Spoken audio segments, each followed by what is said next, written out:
हम सभी सोचते हैं कि अपनी लाइफ में बहुत बड़ा काम करना है। छोटे मोटे काम तो सभी कर रहे हैं, पर मुझे कुछ बड़ा करना है, कुछ अलग करना है, अपनी पहचान बनाना है। पर इस सृष्टि में कुछ भी और कोई भी काम कम या ज़्यादा महत्वपूर्ण नहीं है।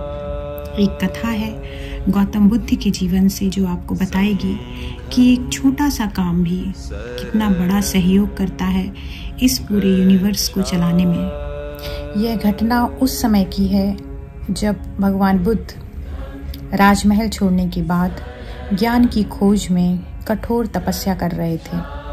उनका शरीर इतना कमज़ोर हो गया था, वे इतना कम भोजन करते थे कि वो बेहद कमज़ोर हो गए थे। उन्हें देखकर लोग कहते थे कि ये परमात्मा तक कैसे पहुँचेंगे, ये सत्य की खोज कैसे कर पाएंगे। इन्हें देखकर लगता है कि ये कुछ ही दिनों में मर जाएंगे, ये मृत्यु के लगभग समीप लगते हैं।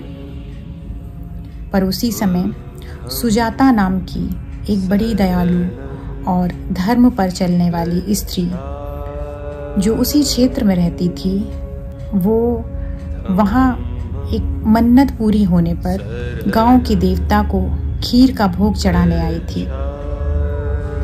गांव के देवता उसके एक स्थानीय वृक्ष थे जिसके पास उसने पहले मन्नत मांगी हुई थी, जो पूरी हो गई थी, और उसी खुशी में वो खीर बनाकर लाई थी उन्हें भोग लगाने के लिए। जब वो वहाँ आई तो उसने उस वृक्ष के नीचे देखा कि कोई साधु हैं जो ध्यान में लीन हैं। उसे लगा कि ये कोई देवता हैं और उसे लगा कि इन्हीं के आशीर्वाद और प्रताप से मेरी मन्नत पूरी हुई है।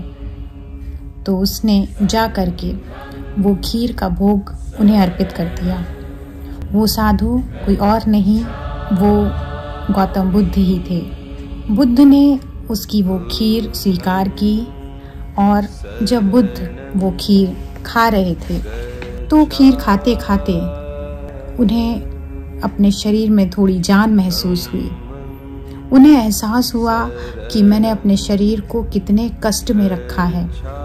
और वो खीर ग्रहण करने के बाद भगवान बुद्ध को ये एहसास हुआ कि अति कठोर तपस्या भी उतनी ही निरर्थक है जितनी की विलासिता।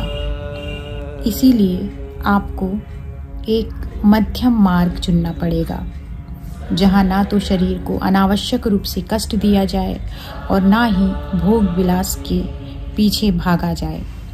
उनके यही विचार बाद में उनकी बौद्ध दर्शन का मूल आधार बन गए, और सुजाता का ये कार्य भगवान बुद्ध की बोधि प्राप्ति की दिशा में एक निर्णायक क्षण साबित हुआ, और वो गौतम बुद्ध से भगवान बुद्ध बन गए। तो आपने देखा, इतनी कठोर तपस्या, इतना व्यथित मन और इतने साल अपने शरीर को कष्ट देने के बाद सुजाता का आगमन सृष्टि ने सुनिश्चित किया था बुद्ध के लिए। ये एक निर्णायक क्षण था, क्योंकि उस क्षण के इंतजार में उनका निर्वाण अटका था, उनका बोधि ज्ञान अटका था। सुजाता का एक मन्नत के लिए खीर का भोग लगाने आना और भगवान बुद्ध का उस खीर को ग्रहण करके एक परम ज्ञान का अनुभव कर पाना अपने आप में सृष्टि की उस रहस्य भरी व्यवस्था के बारे में बताता है, जहाँ बड़े बड़े काम के पीछे छोटी छोटी घटनाएं छुपी होती हैं। इसलिए आप अपना काम जो भी आप करते हैं, प्रभु का नाम लेकर सच्चे मन से करते रहिए। आपको आज पता हो या ना पता हो, पर सृष्टि के उस मालिक को पता है कि आपके छोटे छोटे कामों से कोई बहुत बड़ा चमत्कार होने वाला है। धन्यवाद।